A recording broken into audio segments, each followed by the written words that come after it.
On the morning of my 24th birthday, my mom called me into the kitchen. I was still in pajamas, smiling, expecting maybe a card, or at least a slice of cake with a candle. Instead, she handed me a plain white envelope. There was no happy birthday written on it. No sticker seal.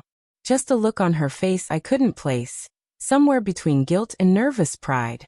I opened it slowly, half expecting money. Inside was a printed letter from a bank I didn't recognize, with my full name at the top and a figure that punched the air right out of my lungs.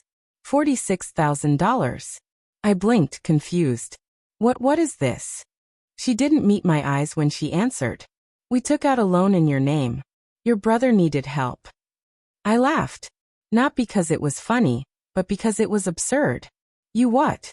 She repeated it like it made perfect sense. We needed to co-sign for him. But your credit was better. And we knew you'd understand. We just didn't tell you right away. It wasn't a co-sign. I read every word of that letter. It was a personal loan, fully in my name, signed electronically. Forged. I didn't even know which bank it was from until that moment. I stood in the kitchen, heart racing, while my mom explained how it had been urgent. How family comes first. How she and my dad had planned to start making payments soon, but things got tight. And then came the final blow. Your brother said he'd pay it back in no time. Of course he did. Tyler always said things like that. He's the kind of person who could set a house on fire and convince everyone inside that it was raining. Charismatic, irresponsible, and perpetually in trouble. He'd left a trail of broken promises behind him since high school. I thought my parents had stopped enabling him. I was wrong. I called the bank the next day.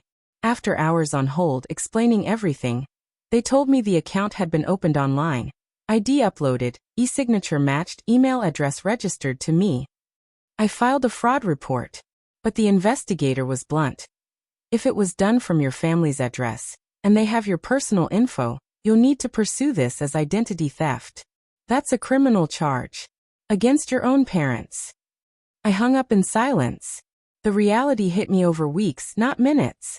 Every loan payment that came due in my name, every late fee they ignored, every call from a debt collector, I carried it all.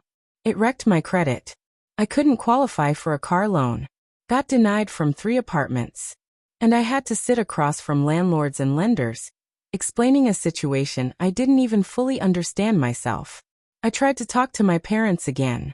Asked them why. Why me? Why now? My mom's answer? Because you're the responsible one. You could handle it. And that was the worst part. Not just the betrayal, but the expectation that I would clean up their mess, again. Like I was the adult in a house full of children. Tyler, of course, disappeared. He moved out of state, chasing another business scheme, something about flipping motorcycles. I texted him once saying, "You ruined my life."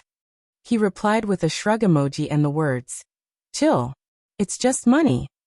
Just money. He'd never lived with consequences. He never had to watch his own mother commit fraud with a straight face and expect applause for it. I distanced myself after that. Stopped visiting home. Changed my number. Got a second job.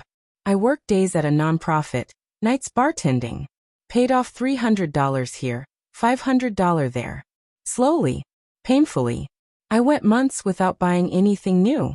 Took side gigs writing college essays for students I'd never meet. Cried in my car more than I care to admit. 3 years passed before I made a dent.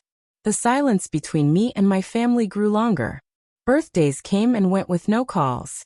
Then last year, my dad reached out. Said Tyler had been in a motorcycle accident. Asked if I'd come to the hospital. I almost didn't. But guilt is a hard thing to kill. So I went. He was unconscious when I arrived. Tubes everywhere. Pale. Fragile in a way I'd never seen him. My parents sat beside him like statues. My mom looked up at me with red-rimmed eyes. Said, "He asked for you before he went under." And for a second, I hated myself for still loving them. I stayed that night. Slept in a chair. When Tyler woke up, he turned to me with glassy eyes and whispered, "Sorry." I wanted to ask, for what? But I didn't. I just nodded. Weeks later, after he was stable, my dad pulled me aside. Said Tyler wanted to make things right. that he was changing, that he'd sent something for me. It was another envelope. I opened it, expecting a check. Inside was a handwritten note. I know sorry isn't enough. I know what I did messed you up. But I promise I'll make it right. I'm starting over. I'll pay you back. Just give me time. I love you. No money. No plan. Just words. Just like always. I didn't scream. I didn't cry. I walked out, drove home, and let the numbness settle. Since then, I've built something of a life again.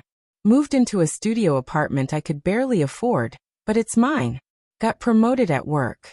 Even started dating someone who doesn't think love means sacrificing your sanity. But I don't talk to my family much. I can't. They didn't just betray me financially. They made me feel like my boundaries didn't matter. Like my name, my credit, my future were all tools they could borrow without asking. Some nights, I lie awake wondering how different things would be if they'd just told me the truth. If they'd asked, maybe I would have said yes. Maybe I wouldn't have. But at least it would have been my choice.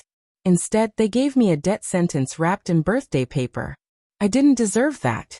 And for anyone reading this, thinking it can't happen in your family, listen to me. It can. Not because your parents are evil. Not because your sibling is a monster. But because love can be manipulated. Because guilt is a weapon. And because some people will cross the line, even while telling themselves it's for your own good. All I wanted was a card on my birthday. What I got was a betrayal that still echoes through every approved, or denied, that follows my name. But I'm healing. I'm paying it down. And I'm done letting someone else write my story. From now on, every signature will be mine. And every page earned.